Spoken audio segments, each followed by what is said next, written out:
Hey guys, welcome back to my channel. So today's video I'm going to be doing a super short September wrap-up. I apologize if you can hear any weird noises in the background. Not only is it like super windy outside and like I don't know what's hitting the side of my house because there's nothing over here, but something is, and my cat is running around trying to jump on my tripod, so there's that also. Anyway, so we'll get right into it. The very first book that I read in September was A Study in Brimstone by G.S. Denning. I saw somebody talking about this on Twitter, and I was super intrigued, and I don't know if it's because I've been in like a Sherlock mood lately. I don't know if that's because Enola Holmes was coming out, or like, I don't know, it's fall, and I guess I get into a Sherlock mood when it's fall. Who knows? I have no reasoning for it. But somebody posted about this on Twitter, and I guess I should probably tell you what it's about. So, A Study in Brimstone follows Warlock Holmes, and I think that Watson is still John Watson, if I remember correctly. I'm really not sure. But essentially, Warlock Holmes is a bumbling idiot. He can cast spells and conjure demons and things like that. And I guess this doesn't make for being a very good roommate, because John Watson is pretty much in the same straits that he is at the beginning of the regular Sherlock story. He can't find a place to live, he's pretty broke, he needs a place to stay, and somebody introduces him to Warlock. Things go from there, I guess, and... oh, you're cute. Wonder if I can show you without her moving.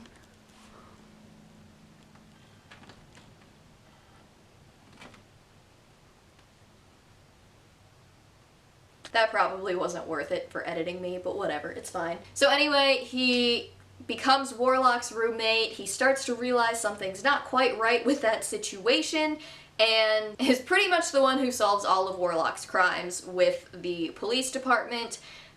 You do have Lestrade, you do have the other detective whose name is escaping me right now, but they're not your normal police detectives. Lestrade is actually a vampire, also an idiot, and the other detective is an ogre, I think.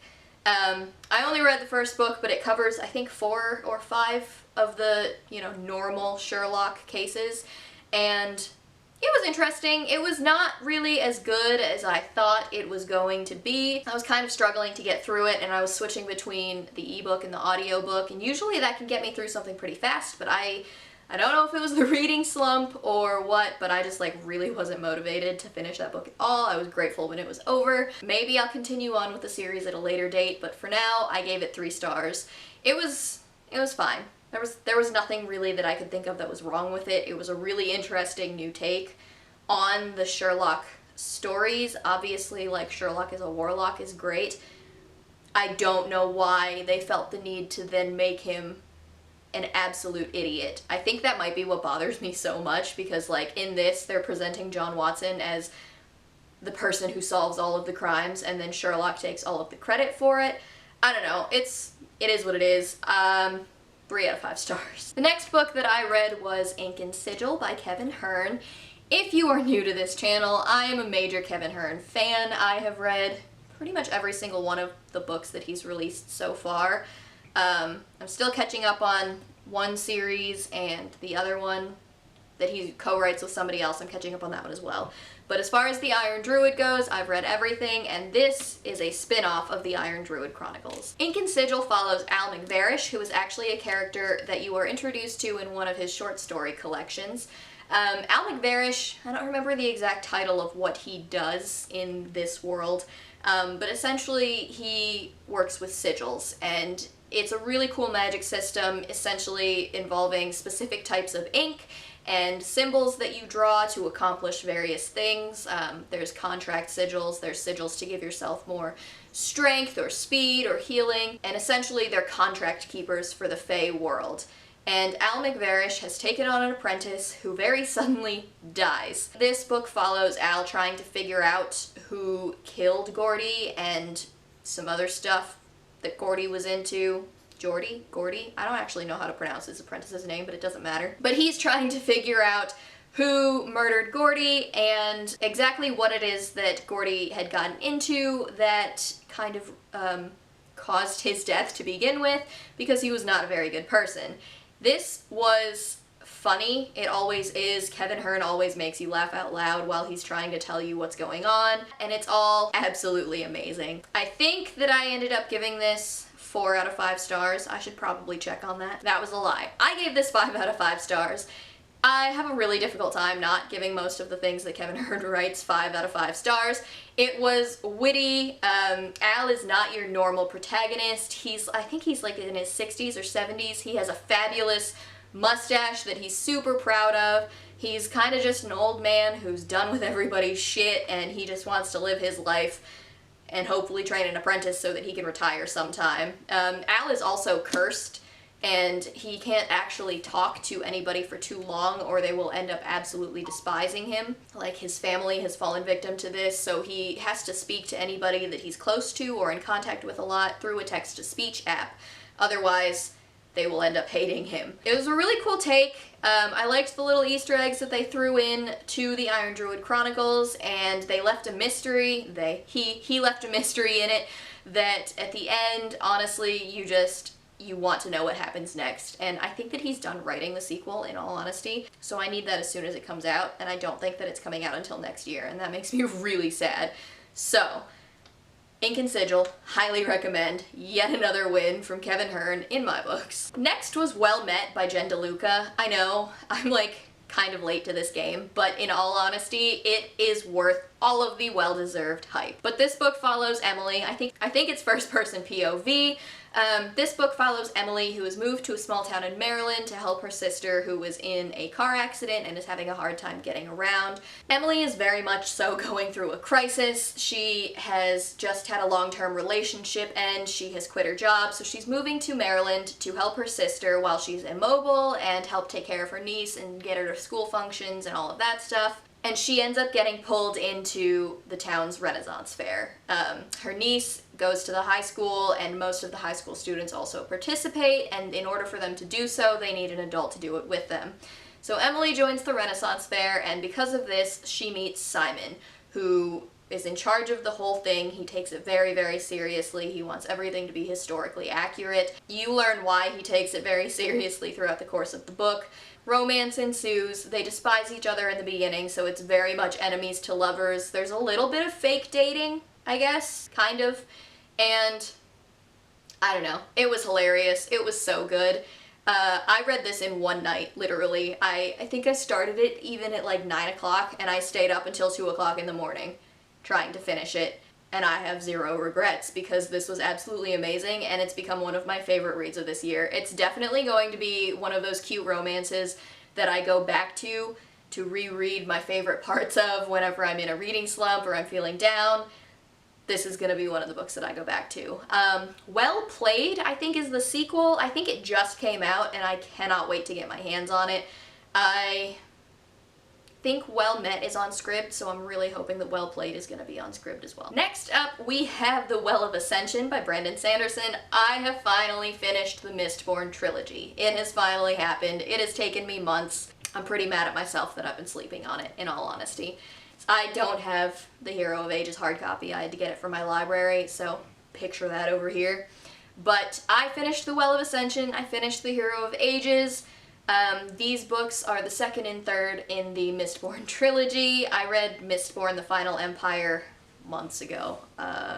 May? June? Maybe earlier than that. I liked it. I didn't love it. I think I gave it 4 stars. Well of Ascension got a full 5. This book took me forever to read because I started it in the middle of my August reading slump, and I would read a couple pages here and I'd read a couple pages there. And then I got closer and closer to the end of it, and I could not put it down. I probably read the last half of this, what is it, like 800 pages? 780 something. So yeah, the last like 300 pages of this, I was reading nonstop. I think I took out an ebook from the library of this so that I didn't have to stop reading it like when I was going other places as well. This continues the Final Empire story. You follow Vin and Elend and the gang. I don't really want to give away any spoilers because this trilogy was incredible, and he's weaved so many things throughout the entire series, like the first 2 books even, that come to a head in the 3rd book that are definitely spoilery. So we'll just say this is the continuation of what happens after the events of the Final Empire. Hero of Ages continues on after this. I will say, I'm gonna do like a dedicated review, I think, for the trilogy at some point this month, maybe, we'll see. So I think that all I'm gonna say on it is that I gave this 4 or 5 stars, and I gave Hero of Ages 4 stars.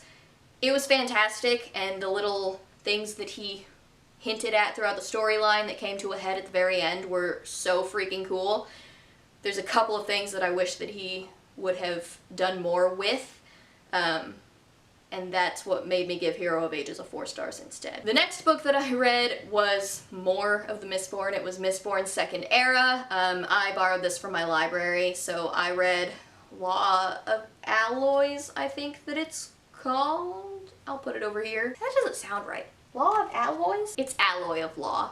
Alloy of Law. The first book in Mistborn Second Era, also by Brandon Sanderson. Anyway, so you follow Waxilium. This takes place, I think, 300 years after the events of Mistborn Era 1. Mistborn Era 2 is really like Mistborn meets a Western.